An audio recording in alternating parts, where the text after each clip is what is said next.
Hello everyone. आज का इस वीडियो का टॉपिक है the 7 most common hydraulic equipment mistakes, यानी कि 7 सबसे आम हाइड्रोलिक उपकरण में हमारे द्वारा की जाने वाली गलतियाँ। तो इस वीडियो में हम अपने द्वारा की जाने वाली गलतियों के बारे में देखेंगे कि हमारे द्वारा हाइड्रोलिक उपकरणों में क्या हमारे द्वारा कौन कौन सी मिस्टेक की जाती है। तो पहला हमारी गलती है कि तेल को बदलना। तो केवल 2 स्थितियों में हम हाइड्रोलिक ऑयल को बदलने के लिए अनिवार्य बनाती है। एक तो पहला है तेल का क्षरण और दूसरा है एडिटिव पैकेज का ह्रास, क्योंकि बहुत सारे वेरिएबल हैं जो उस दर को निर्धारित करते हैं जिस पर तेल की गिरावट और एडिटिव्स का उपयोग किया जाता है। यानी कि हम तेल का या तो तेल का लॉस हो रहा है या उसके जो एलिमेंट्स उसके अंदर जो एडिटिव हम डालते हैं, उसका केमिकल कंपोजिशन जो होते हैं उनका नष्ट होना। तो अगर वो हो रहा है तो हम ऑयल को बदल देंगे। सर्विस इन आवर्स के आधार पर हाइड्रोलिक तेल को बदलना बिना तेल के वास्तविक स्थिति के बारे में जाने अंधेरे में शूटिंग करने के तरह है। यानी कि पहले हम तेल को बिना उसके कंडीशन चेक किए, बिना उसके टेस्ट कराए हम उसको सीधा सीधा बदल दे रहे हैं, तो ये गलत है। पहले हमें उस तेल का पहले एनालिसिस करना है कि तेल ख़राब है कि नहीं है, कि किस कंडीशन में है, और उसके आधार पर हम तेल को बदलना है कि नहीं बदलना है वो डिसीजन लेंगे। तेल की वर्तमान उच्च कीमत को देखते हुए डंपिंग तेल से परिवर्तित करने की आवश्यकता नहीं है। यह आखिरी चीज़ है जिसे आप करना चाहते हैं। दूसरी ओर, यदि आप बेस ऑयल डिग्रेडेड या एडिटिव्स के क्षय के कारण के साथ काम करना जारी रखते हैं तो आप हाइड्रोलिक सिस्टम में हर दूसरे कंपोनेंट के वर्किंग लाइफ से समझौता कर रहे हैं। यानी कि आप तेल ख़राब हो चुका है उसे आप नहीं बदल रहे हैं, तो आप अपने हाइड्रोलिक इक्विपमेंट के कंपोनेंट्स के वर्किंग लाइफ से समझौता कर रहे हैं। अगर आप तेल को अगर नहीं बदलेंगे तो उनका लाइफ ख़राब होगा, वो उनमें वियर और अदर प्रॉब्लम आएगा और उससे आप एक महंगे उपकरण को बदलना पड़ेगा।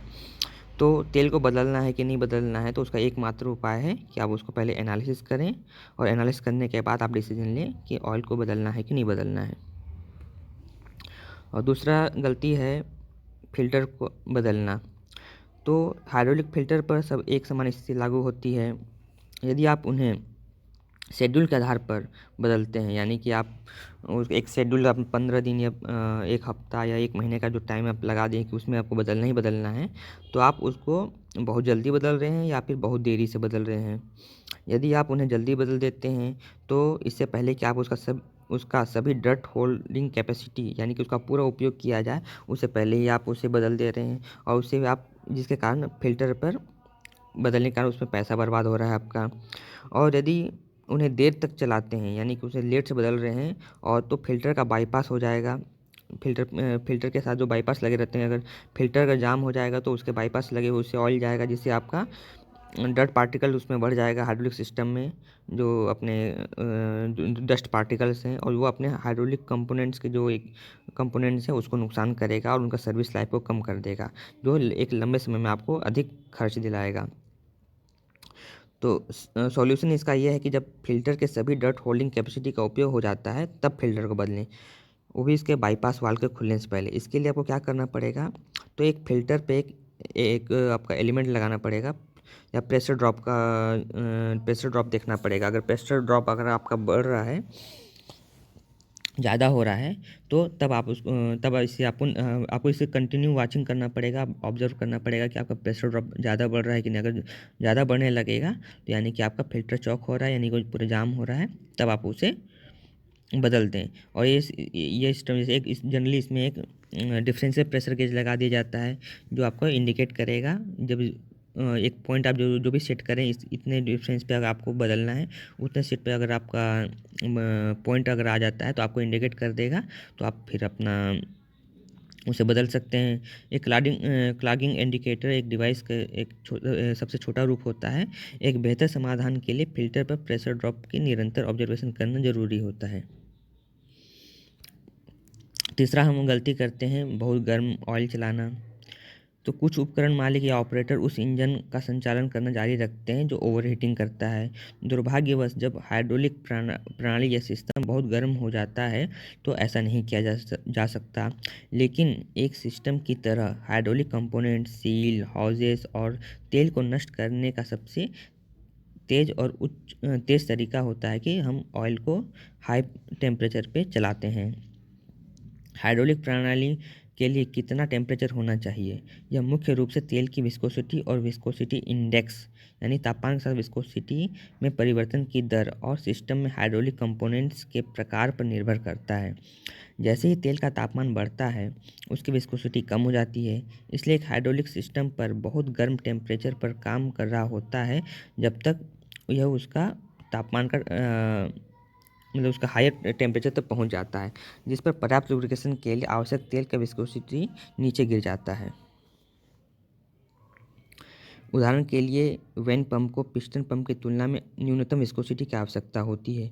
यही कारण है कि सिस्टम में उपयोग किए जाने वाले कंपोनेंट्स के प्रकार भी इसके सुरक्षित अधिकतम ऑपरेटिंग टेम्परेचर को प्रभावित करते हैं।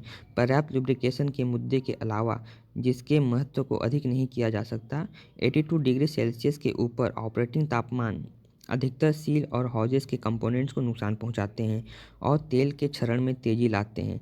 यानी कि 82 डिग्री पे से अधिक चलाने पर हम ऑयल का ऑयल का भी ऑयल हमारा लॉस होगा और उसके अलावा हॉजेस और जो भी सील होते हैं, जो रबर के पार्ट्स होते हैं, वो उसका भी हमारा लॉस होगा।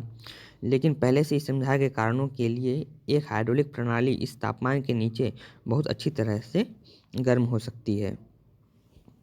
हमारा चौथा गलती क्या होता है? चौथा गलती होता है गलत तेल का उपयोग करना। तेल किसी भी हाइड्रोलिक प्रणाली का सबसे महत्वपूर्ण घटक है। न केवल हाइड्रोलिक तेल एक लुब्रिकेंट है, एक माध्यम भी है जिसके द्वारा पूरे हाइड्रोलिक सिस्टम में पावर ट्रांसफ़र होता है। यह दोहरी भूमिका निभाता है, जो कि विस्कोसिटी को तेल की सबसे महत्वपूर्ण प्रॉपर्टी बनाता है, क्योंकि यह मशीन के परफॉर्मेंस और सर्विस लाइफ दोनों को प्रभावित करता है। तेल की विस्कोसिटी काफ़ी हद तक अधिकतम और न्यूनतम तेल तापमान निर्धारित करता है, जिसके भीतर हाइड्रोलिक सिस्टम सुरक्षित रूप से काम कर सकता है। यदि एक विस्कोसिटी के साथ तेल का उपयोग करते हैं तो जो कि उस क्लाइमेट के लिए बहुत अधिक है जिसमें मशीन को काम करना है, तो ठंड शुरू होने के दौरान तेल ठीक से फ्लो नहीं होता है या पर्याप्त रूप से लुब्रिकेट नहीं करेगा। यदि आप प्रचलित जलवायु यानी कि जैसे जलवायु के आधार पर बहुत कम विस्कोसिटी वाले तेल का उपयोग करेंगे, तो यह सबसे गर्म दिनों में अपने मिनिमम रिक्वायर्ड विस्कोसिटी को मेंटेन नहीं रख पाएगा और इसलिए पर्याप्त लुब्रिकेशन को नहीं बना सकता है। लेकिन यह इसका अंत नहीं होता, यानी कि इसका ये आखिरी मतलब ये इसका अपना एंडिंग नहीं होता है, मतलब इसका सॉल्यूशन दूसरा है। अगर पर्याप्त लुब्रिकेशन के लिए आवश्यक विस्कोसिटी के एक चरम सीमा के भीतर, यानी कि एक नैरोवर विस्कोसिटी बैंड होता है, यानी कि विस्कोसिटी का एक बैंड होता है मिनिमम उसका लोअर विस्कोसिटी का वैल्यू कुछ एक्स रहेगा और हायर विस्कोसिटी का वैल्यू वाई रहेगा। तो उसके भीतर हम ऑयल को उस विस्कोसिटी के रेंज में हम चला सकते हैं, जिससे पावर लॉस बहुत कम होगा। यदि ऑपरेटिंग ऑयल विस्कोसिटी आइडल से अधिक है, यानी कि हम जो आइडल माने उससे विस्कोसिटी अधिक है, तो फ्लूइड फ्रिक्शन के कारण अधिक पावर लॉस होता है। यदि ऑपरेटिंग विस्कोसिटी आइडल से कम है, तो फ्रिक्शन और इंटरनल लीकेज के कारण पावर लॉस होगा। अगर विस्कोसिटी अगर जितना हमें रिक्वायरमेंट उससे अगर कम होगा, तो अपना पर्याप्त फिल्म नहीं बनाएगा, जिससे अपने जो भी हाइड्रोलिक इक्विपमेंट है उसके इंटरनल पार्ट्स में फ्रिक्शन होगा। फ्रिक्शन होने का और इसके अलावा जो अपने जो भी सील लगाए हैं उसमें अपना थिन फिल्म के कारण वो लीकेज हो जाएगा और अपना वियर भी हो जाएगा, अपना इंटरनल पार्ट लीकेज होगा, वियर होगा, जिससे अपना इंटरनल जो भी पार्ट्स हैं उसमें वो डैमेज हो सकता है। और रॉन्ग विस्कोसिटी ऑयल का उपयोग करने से न केवल लुब्रिकेशन डैमेज होता है, बल्कि प्रमुख कंपोनेंट समय से पहले फेलियर होती है। इससे पावर की खपत, यानी डीजल से मिल रहा हो या बिजली से मिल रहा हो, भी बढ़ती है। ये दो चीज़ें हैं जो आप नहीं चाहते हैं। इसके बावजूद क्या आप ब्लाइंडली मशीन निर्माता के रिकमेंडेशन का पालन करने के बाद आपको आवश्यक रूप से सही विस्कोसिटी का ऑयल मिल जाएगा? यदि आप सही हाइड्रोलिक तेल का उपयोग कर रहे हैं, तो आप यह कैसे जानते हैं? इसलिए आपको सही तेल का चुनाव करने के बारे में अतिरिक्त जानकारी ले लेना चाहिए। गलती नंबर 5, हमसे पांचवा गलती क्या है? फिल्टर का गलत स्थान पर लगाना। कोई भी फिल्टर एक अच्छा फिल्टर होता है, ऐसा ही होता है? नहीं, ये गलत बात है। हाइड्रोलिक फ़िल्टर लगाने के 2 स्थान हैं, जो कि अच्छे से जो हमें फ़ायदा पहुँचाने के बजाय नुकसान अधिक करते हैं और प्रोटेक्शन के लिए इंस्टॉल किए गए बहुत से कंपोनेंट्स को तेज़ी से नष्ट कर देते हैं। इन लोकेशन पर फ़िल्टर लगाने से बचा जाना चाहिए, जो पिस्टन पंप और मोटर्स के हाउसिंग से पंप इनलेट और ड्रेन लाइनें हैं, यानी कि पिस्टन पंप के इनलेट और आउटलेट पे लगाना। यह पारंपरिक ज्ञान का खंडन करता है कि ट्रेस यानी कि कचरा से बचाने के लिए पंप इनलेट पर एक स्ट्रेनर होना आवश्यक है। सबसे पहले पंप एक डेडिकेटेड रिजर्वायर से अपना तेल खींचता है, न कि किसी गार्बेज कैन से। यानी कि एक जो अपना पंप होता है वो एक तेल के लिए जो स्पेशल रिजर्वायर बनाया जाता है, साफ टैंक, उससे ऑयल लेता है, न कि किसी कचरे वाले टैंक से। दूसरा, यदि आप यह मानते हैं कि हाइड्रोलिक टैंक में ट्रेस यानी कचरा या डस्ट होना सामान्य सी बात है या एक्सेप्टेबल है या नॉर्मल चीज़ है, तो आप ये वीडियो देखकर अपना समय बर्बाद कर रहे हैं। यदि मैक्सिमम पंप लाइफ प्राप्त करना आपकी प्राथमिक चिंता है और यह होना भी चाहिए, तो यह सबसे ज़्यादा ज़रूरी है कि तेल फ्रीली और पूरी तरह से पंपिंग चैम्बर में हर इनटेक के दौरान पूरी तरह से भरें।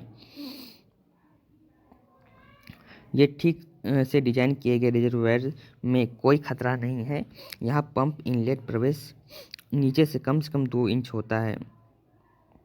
शोध से पता चला है कि एक रेस्ट्रिक्टेड इनटेक एक गियर पंप की सर्विस लाइफ को 56% तक कम कर सकता है, और यह वेन और पिस्टन पंपों के लिए और बदतर होता है, क्योंकि यह डिज़ाइन एक रेस्ट्रिक्टेड इनटेक के कारण वैक्यूम इंड्यूस्ड फोर्स का सामना करने में सक्षम नहीं होता है।